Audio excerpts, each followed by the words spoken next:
Joe talks about Joe. And now, your host, Joe Slepsky. Well, hello again, everybody, and welcome back to Joe on Joe. It is me, your host, Joe Slepsky, and this week we are drawing Cover Girl once again.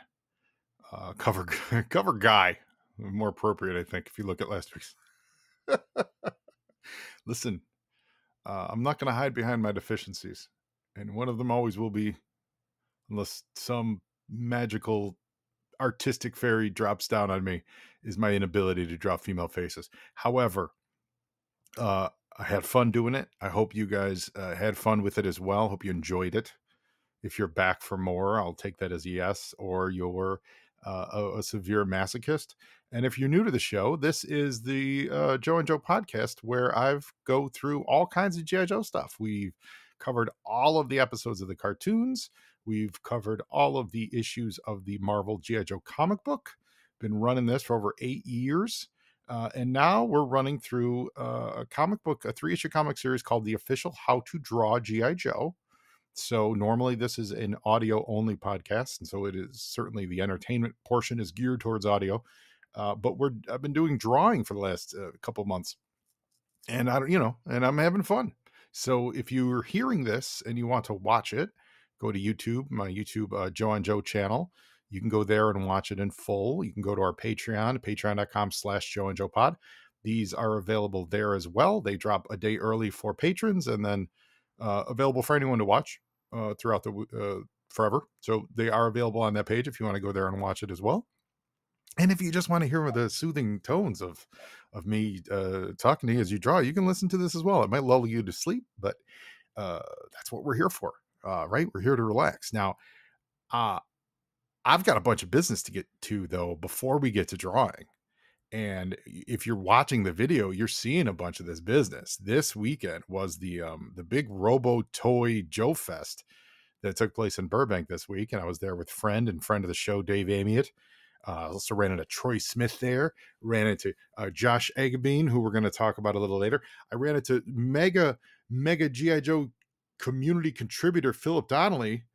He was there, and a bunch of people, and more specifically, someone that we'll talk about a little bit later. And we had a blast. Got a bunch of great Joe stuff. Like, there was great Joe stuff there. I really enjoyed it. And you're looking at my haul. So this is my mail call for the week. And I am slowly but surely filling in those gaps from the early years. I finally own a Firefly, ladies and gentlemen. I never had Firefly before. Firefly is mine. And just to top it off, I got, this is the, it's the third Firefly, the battle one. I forget what that's called. So it's not the straight up second Ninja one. It was the one that came with all the accoutrement. But I got me some Firefly. So that's exciting. Never had him as a kid. And now, my inner child is satisfied. I also got a Cobra His Tank driver. I had a His Tank, never had a driver. So I got him. That's exciting. Also, as you can see, I got me a Storm Shadow V2. In honor of that great classified V2 Storm Shadow they announced this week. I do have another Storm Shadow V2, but he is not complete. This one's got everything. I do believe he's also in better shape than my OG, so I'll probably be throwing the OG up on eBay just to keep the house clean. I only really need one, but he's clean. I like him. I didn't really ever have him, and I never appreciated him until I think now, kind of as an adult. I think as a kid, I really preferred the straight white one, but man, this is a good looking figure. So excited for that. I also finally have a dock, everybody. I never had a dock. This is complete except for one of his struts on his stretcher is broken, but that's fine with me. I always wanted a dock. Now I have got a dock. That's really exciting. Going down the line here. Last week we were drawing Cover Girl. I never had Cover Girl. I thought I did. I lied to you last week. I'm a straight up liar. After I recorded, I double checked because I was going to the show this weekend, and it turned out no Cover Girl. This is a real clean one. I'm really happy with it. Comes with the card. They had a Wolverine there too, but I don't have the room for vehicles these days. So I've finally got a CoverGirl. And just to round it all off, you see her standing there. I got a Scarlet Ninja. I've long had Scarlet, the original. That's nothing new, but never had the Ninja Scarlet. Frankly, I was always okay with that. I do not like the look. However, it was a good price. I love a carded figure. I love the way they look. You got to do it. So I'm slowly getting my Ninja Forces together. I think I've almost got all the Ninja Force guys, and I think I've got half of them on cards. So that excites me. I like it a lot. Oh, speaking of cards, what's this card underneath? Oh, we'll get to that. And then I picked up a few file cards to round those off. So I grabbed a Doc file card, I grabbed a Firefly file card, I grabbed a Histraver file card, and I grabbed a Deep Six file card because I know I didn't have one. Because I bought Deep Six on the aftermarket. Now, what's this file card, you say? Oh, it's just Claymore. It's a Claymore file card from the Operation Brazil, right? Special Missions Brazil. Who was it signed by? Oh, Michael Hill. What? He's the guy who wrote the Special Missions Brazil story tape, the radio play that was the Special Missions audio tape. And what talking about radio plays? That's weird. This show's been known to do radio plays. That's right. This show did a radio play called Cold Slither Behind the Music, or Behind the Rock rather, which was a behind the music show about one of our favorite episodes of all time of anything, the Cold Slither episode of G.I. Joe. And what did Michael work on? He worked on Cold Slither. So hoping of hopes, we connected. We're going to try to get him on the show. He was super great. It was such a real pleasure to meet him. And we're in touch now. So hopefully we're going to get him on this show sometime soon. But when he goes to conventions, he carries Claymore because he created Claymore. So he's got a full Claymore file card. So you can put this in on your display case with your Claymore. That's right. A lot of you are saying, I don't have a Claymore. Well, guess what? I may not have had Firefly, but I had a Claymore. Special Missions Brazil was like my only sub-team thing that I had when I was a kid. And I dug it. I never really realized how rare it was until years later. Oh my gosh, what's this now? Now we're looking at things. There's even more here. I know we're covering a lot of ground here, guys. We haven't even started drawing yet. This is Dan Klingensmith's book, Creating G.I. Joe. I don't mean it like that. I got my Kickstarters in, volume 14 and 15, the final issues of Creating G.I. Joe. If you haven't ordered this is the incentive. Dan put together slipcases so you can bookshelf these and they will look hot on your bookshelf. Got Flint and Jay, Destro and Baroness. The other side is, like his book's logo. Mainframe and Zorana. It's a lover's holiday here. That's what it is. It's all couples, and I love it. I'm real excited to see this. Dan, if you're listening, thank you for these. These are amazing. You run a good Kickstarter. You're timely, you're quick and efficient, and it's appreciated. And what's great is since he did these slipcases, you know what that does to the collector and all of us, right? That just makes the collector want to go, oh, well, now I need to get all 15 volumes, which I certainly don't have. I think I'm missing 10 volumes. So guess what, Dan? You may be getting a big order soon because I want these to look great on my shelf. The other thing, we're not done yet, guys. The other thing, talking about great Kickstarters. I told you, I talked to Josh Egbean, and he said it was okay to chat about this. That's right. I have in my hands the unofficial history of G.I. Joe number 21 by Josh Egbean. This is the Kickstarter book. It is, it's amazing. And Josh was gracious enough to get me a copy of it. He has a limited number. I'm not going to say what it is, but I forget what it was. But he has a small number of copies. He's going to be bringing with him to Joe Fest, which is, as of this recording, in like a week and a half. Josh will be there. He'll have some copies. Talk to him. Apparently, and this is his deal to his business with, they're having all kinds of issues with the shippers and stuff that's totally out of his control. But he is working really, really hard to get these books in everybody's hands. And I believe, so this show is dropping on June 12th. He told me on the 11th he was gonna, which is a Tuesday, he was gonna kind of put an update out there to all of you Kickstarter backers. So look for that in your emails. Look on the Kickstarter for an update about what's going on with these books. But he gave me the go ahead. He said absolutely. He asked me to talk this book up and tell people that there's updates to it. He hasn't, he's working really hard to get it in your hands, and I'm telling you, it's awesome. It's really great. It looks great. I've read about a quarter of it so far. It is so comprehensive and really, really, I learned stuff about the production of this and literally read the first quarter of the book. So it's awesome. He did a great job with it. I flipped through. He covers at the very end. There were pictures of the Silent Castle dice tower that they just released from the game company, from the, what is it, Paragon? No, not Paragon.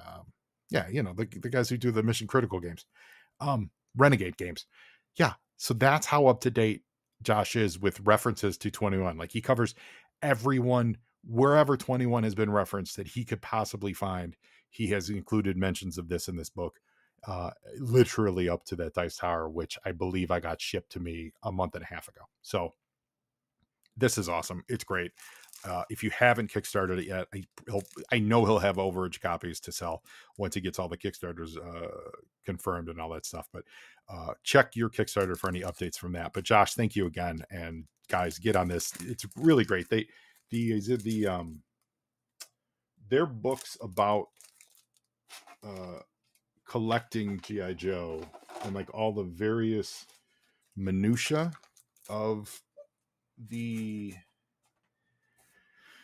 like the iterations, I guess. Yeah, the versions of all these issues, like of all the actual physical collectors. Like, it's really about collectors, the books that they put out, the after action reports.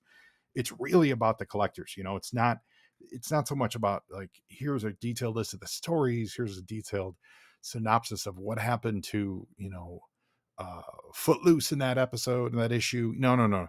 It is a straight comprehensive look at the actual physical production copies and how things were done in the real world to get these books out there.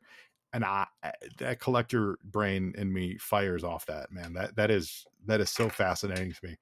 More than just a reference book. It's like a learning tool, so yeah, you use it to make checklists. Do I have this issue? Do I have this variant? Do I have that second printing, third printing, things like that? But more than that, you just learn more about the process that went into making this stuff. Very, very much like what the art of G.I. Joe is, in creating G.I. Joe. It's in the with Dan Klingensmith's book. Like, it's all the pieces that go into it, and this is literally the production side of it versus the like the creative conceptual design, this, and the execution of the creative. This is like the once it left their hands, how did this stuff get produced? And I think that's really wild. I think that's really fascinating. So but that's just me. I like different stuff. It was great though. So it was a good time. I had a lot of fun. They really did a good job. This was the first year, if you're in LA, it was always held at the Pasadena convention center, which is itself a sizable place. But this year it was at the Burbank Hilton, and it felt bigger. I don't know why. It just felt bigger. I think I don't know. It was weird. And the Hilton is the same place where the TF Con is every year. So it's that same footprint. And it was good. They did a nice job with it. They had some panels and this and that and the other. And there were a lot of vendors, a lot of Joe vendors. So nothing but good things to say there. Now, this week we're talking about CoverGirl. Oh, Courtney. And so, I mean, as long as we're talking about it, really, she needs to hang out. I got this from, by the way, Treasures Unknown. Here, there's a plug for you. They didn't ask for it, but you're getting it, Treasures Unknown. I'm actually going to open her up right now. Where is my scissors? So Treasures Unknown, thank you. They actually, this place, this is not a paid plug at all. They have a location. No, just scan a QR code. Google them. They had some really nice stuff, and their carded stuff, or rather, I'm sorry, their figures with file cards were solid. Prices were pretty good, and I was certainly happy. I mean, this is a good looking Courtney, and I felt it was a very fair price. So she's going to hang out with us as we draw her today. What do you say? Hey, what do you say? So last week, that's the one we did, which is the head-on shot. So this week we're going to do our profile pick, and to kind of vary it up, trying to vary it up a little bit every week. So this week's challenge is I'm going to use a charcoal pencil. So that's gonna produce a little bit of a different effect. Certainly there's a sharp tip on it, right? So certainly you can get, but if you notice already, I don't know if you could hear that. It's a blunter. It's literally charcoal. It's a rougher lead. It actually grabs the paper and slows your pencil down. Your pencil doesn't like glide over like a smooth lead like a number 2 does. And so it tends to be like, you see, if you're not familiar with what charcoal is, a lot of times people will grip it a little bit like this with both hands, and it's a real like rough, like they really get in there. It's very dark and very rough, and they use, it's easy to do like shades of gray because it's a good easy way to shade things like that. So that's what we're going to try today. So I don't know, we're going to see how it turns out. So already rambled about this week's mail call for about 15 minutes, so that ate up. Again, this timer's on like a 30-minute timer, so I'm going to pause here and we'll be back with the start of drawing Courtney Krieger. All right, and we are back. So let's start, and with it, because it's charcoal, I'm actually going to try to do it a little larger today. So let me see if I can get this into your line of sight. Not really perfected the whole camera, so I apologize. Again, flying by the seat of our pants with this a little bit. I know we're a few weeks into it, but it's not like I've gone out and upgraded my tech. So there you go. You can kind of see Courtney right there. So we're going to be operating off this and then moving there and then there. All right, here we go.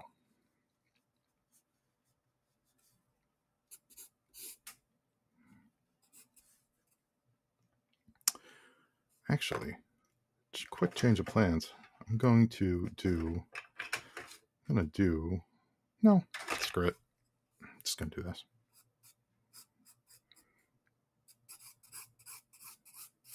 So I'm realizing now this is you're kind of giving her like a Cobra Commander head. That's what you're doing when you're doing the oval head thing. Speaking of that, man, I read Cobra Commander and Duke this week. Finally finished those series up. Oh, they're good. The Cobra Commander one's a little. I'll say this: I actually like Josh Williams' stuff a lot. I really liked his Flash. He did Cobra Commander, right? That's what I'm thinking of. If he didn't, then I apologize. But I liked it. I liked the story. It felt very disjointed. It felt like the first few, or let's just say the pacing felt weird. The first 2 or 3 issues felt a little more like, I'm going to try to say like here's going to be an adventure of this guy forming this stuff. And then in the last 2 issues, it just kind of like escalated to, oh my God, he's the most lunatic guy in the world and he's taking over everything. You know what I'm saying? Like, if you guys read it, do you kind of understand what I mean there? So it kind of like, it's like, it's like that old Anchorman, boy, that escalated quickly because it really, really felt like it really did. So that would be my only, that's the only thing that threw me really. Otherwise, and even that was fun, you know. That's just me having an expectation over what I thought I was getting in the first couple issues. Otherwise, I thought it was great. I like that. I like that everyone just calls him a lunatic. So that's her nose. So nose is going to match there. So that's the bottom of her nose, and then right about here is going to be her lip. So right now, locate the eyes, nose, mouth, and ears in the same relationship as the front view. The ears located on the center line of the profile. Her head balances on the neck like a block on a cylinder. So we had this here. So her neck was there. Remember, no Adam's apple. And then her neck would be there. And then there's a little bit of a shoulder there. Okay. So that's kind of, so as far as like what their dark, going by this, what their dark lines are, that we've kind of hit it. Right? Like that feels like a little more. There we go. I feel like that's kind of it. Okay. Now rough in the hair and other facial details as before. Remember, it says, remember that you are drawing a beautiful woman. You're talking to the wrong dude, man. Remember that I told you I can't do that. I'm untalented. Well, I'm going to start here. I'm going to start with her nose and kind of bring that bridge of the nose in there, like her eyebrow shape. So it kind of starts there and goes up to the front of that forehead, and then curves back, and then like that's her forehead, and then that was the bottom of her nose, right? So if that's her face, then the bottom of the nose would be there. An upturn. That's another upturn nose is a visual trick for to draw a more feminine face. I do recall that from my old Marvel, How to Draw Marvel the Marvel Way stuff. That doing giving an upturned nose. What, you know, and if you look at all humans, women, whatever. Oh, Shirley's very upset. Noses obviously come in all shapes and sizes, but if you do the upturned nose, you are Shirley Feeney. Just took a dog pause. You're welcome. If you do the upturned nose, you I don't want to say it's a cheat. But it's it's one of the easy indicators to get a more feminine look. I'll say that. Also, I think it's really hard to, since I'm drawing the chin now, it's hard to do a dimpled chin, but if you look at human beings, right? If you're doing, oh, that should be there. So wait, that's her jawline. So that's actually going to be there a little bit. No, actually, that's going to be there a little bit. If you look at an actual human, a girl, the noses and their chins, they come in all shapes. There's dimples. There's, it's not necessarily a totally male trait to have, a dimple in the chin, or or a nose that's not a button nose, right? But when you're looking for shortcuts to to get across, that's what you're doing with comics. You're getting across representations of the action. If you're doing a life study, that's different. You can do a Frida Kahlo, right? But if you're getting across representations, like I doubt there's any, this is goes a little art school for all you art school nerds out there. There's probably very few comic book representations of someone like Frida Kahlo, who specifically, chose to draw herself as, I'll use the word unappealing as possible, although, some of those drawings are beautiful. She never shied. And this is something that, I learned from my art teacher, Miss Kramer. if Kahlo never shied away from her reality, and her reality, she had a unibrow and, so on and so forth. But if you were to draw her in the comic and still need to get across that it's a woman, she's still going to look more feminine than she probably does in her actual self-portraits, if you understand what I'm trying to say there. So every week it's just a treatise on how to excuse my inability to draw women. So there we go. So we're going to get some hair here. And you guys notice this charcoal? And also I am also going bigger. That was the other thing last week. I was unhappy with. I was drawing so small I couldn't see. And I don't know. There's some of you youngsters out there. You guys may not have this problem yet, but man, I am almost 50, and I have had glasses since I was in the second grade. Second grade was when I couldn't see the board. Third grade, so that would be about 9 years old or something, 8 or 9. That is a long time to have glasses, and I do not see great.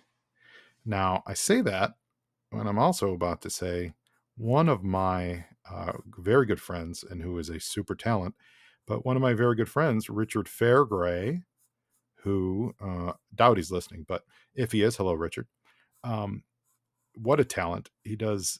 He won a GLAAD award for his comic book this year that was published under Fanbase Press, and the name of the book, it's escaping me. It's about like two kids teenagers having fun, like a voyage of discovery, but he won a GLAAD award for it. He's an amazing storyteller. His big one was Blastosaurus, but he's done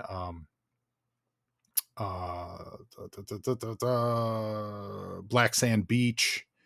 Octopus was his memoir. Like, Richard Fairgray is a real he's a delight, and he's a delight to know. So let me just gush on him as a person. He's always got a great story about something, and he's fun to hang with. But the reason I bring him up is he is legally blind, and he has very limited vision. And when you watch him draw, it is a masterful piece of someone just getting in there, and he has to get so close to, we're not sucking out of school, but I know she shared videos of him trying. He gets so close to the artboard because he can't see it. And you look at his work, it's so finely detailed. I've always thought that that's a result of him being so close to the board. But you would never know that the man who does this beautiful, beautiful, beautiful stuff is, legally blind. He can't drive. Like, he can't see. But man, what a wit, what a great friend.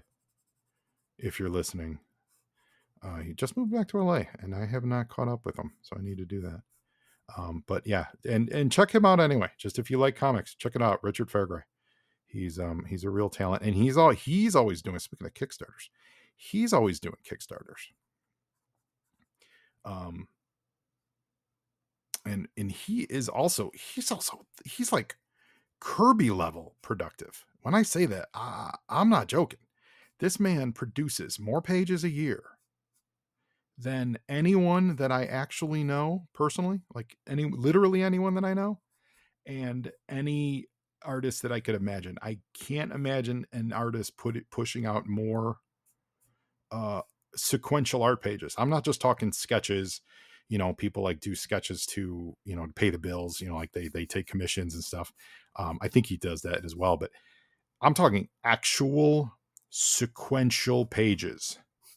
Richard does a ridiculous amount of pages every year, and is just an absolute workhorse and someone to be admired as for his work ethic and their quality. It's not just, he's not pumping out garbage. Like I said, he just won a GLAAD award for it, which also came from Fanbase Press. If you're not familiar with Fanbase Press, they're LA based, very nice, very cool, very nice people, very cool people operate it. They've been around, I think, 12 years, for 13 years. They've been around for a while. They do small publishing. They do very indie stuff and very personal stuff. And They're real easy to get to know and be friends with. And uh, Bryant and Barbara Dillon. That's who. I'm trying to think of their names. And they're great. And they do really good stuff. So check out Fanbase Press. And I think we've talked about them on the show before, because I think some of our authors might have had some work with them, but they're really great. They're a very nice couple. They're super, super in the comics community out here. And they're a publisher to look out for. I think it's one of those things of like, there's a lot of small publishers, and there are so many publishers that you hear terrible things about.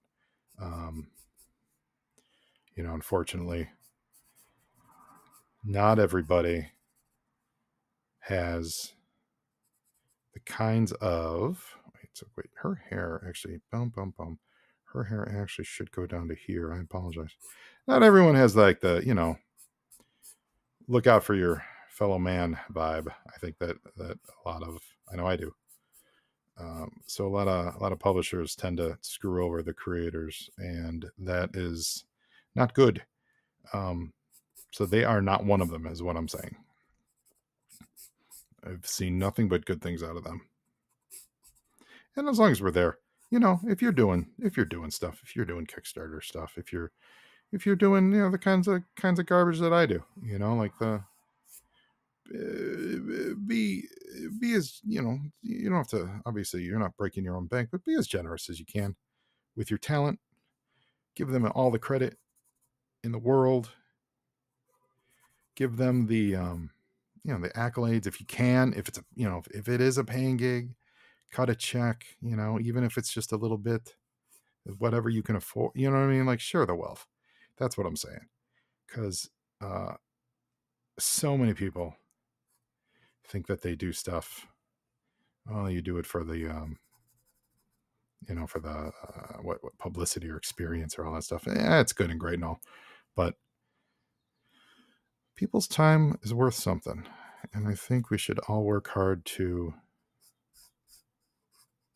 honor that, even if it's just with all the kudos as possible. That's why, I don't know, not to play my horn, but man, anytime I talk about, whatever, Cold Slither or,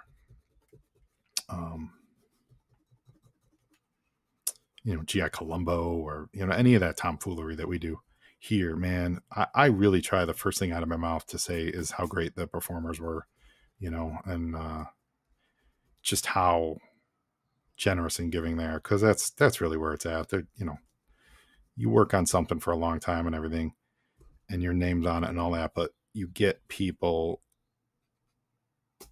who are the face of it, and they're the voice of it, and they bring it to life. And if they're not awesome, and if they don't give you that, you don't have much. And so you gotta be good to them.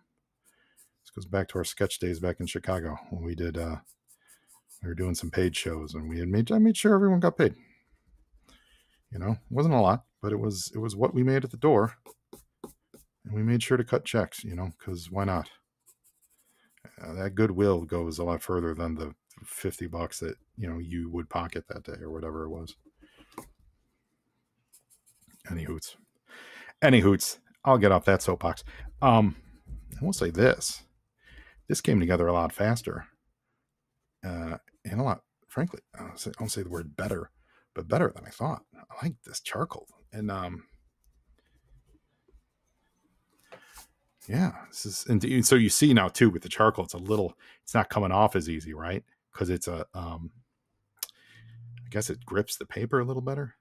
It's a little grippier, and I'm trying real hard not to smear it, but it's really in there. But yeah, there's,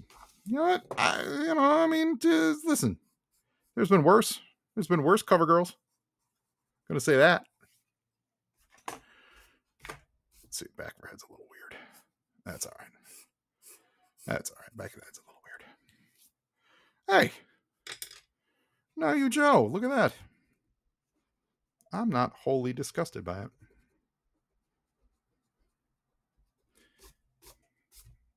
All right. Whoa. Well, I guess we're not using that pencil anymore. We just wiped it off the page. So I guess we are done with that pencil. Okay. Where'd it go? I got it. Okay, here we go. So yeah, there you go. That's Courtney. Maybe it's because we had her here. Maybe it's because we had her here the whole time as inspiration. Maybe that's what it is. Well, I think that merits a full-on 90210 sticker. Just there you go. Well, that's it, ladies and germs. Thanks again for listening. This was a lot of fun. And yeah, look at that. Timing wise, I think we pretty much got in under a half hour, close to it. So, man, I enjoyed doing this. I hope everyone enjoys it as well. I hope you enjoyed the banter and the conversation. We'll see you back again next week. I'm not sure what, why, and where for, but next week is the big Joe Fest week. So I hope everyone who's going there is all excited and all joed up for it. And I think if there's anything else. Oh man, while you're out there, please give us a listen and a rate and review. Check out us on Facebook, Twitter, and Instagram at Joe and Joe Pod. You can say hi at joeandjoepod@gmail.com. I'd love to hear from you guys. Please subscribe to the YouTube channel, just to get a reminder when we put up these new videos. You can also listen to the regular podcast through there too. So it's funny because now they've recently introduced a podcast catcher on YouTube, which is great. But I also have it streaming. I was already streaming it to YouTube through my podcast distribution network. So now it actually picks it up 3 times because then I also upload this as a video. So it's very confusing and I got to figure something out there. But you guys are all the greatest. And you know what? Don't forget to check out our sponsors. They are the Movies in a Meal podcast. They're fantastic. They sponsor the show. They keep the show running. I saw The Watchers last weekend. I didn't love it. It was okay. It didn't know what it wanted to be. It didn't know like what its overall theme wanted to be. We could get into that. I could talk about it for a little while. I don't know anyone else that saw it, but like it wanted to be a movie about this, and then it wanted to be a movie about that, and then it ultimately ended up being a movie about something else. And then you're like, okay, sure. So I guess it's based on a book. Maybe they were trying to do too much. Either way, I don't know. It was fine, but I don't know. I just know that summer movie season is here, so give our friends the Movies in a Meal podcast a listen. So with that, I'll say goodbye, and now you Joe, and Joeing is half the battle.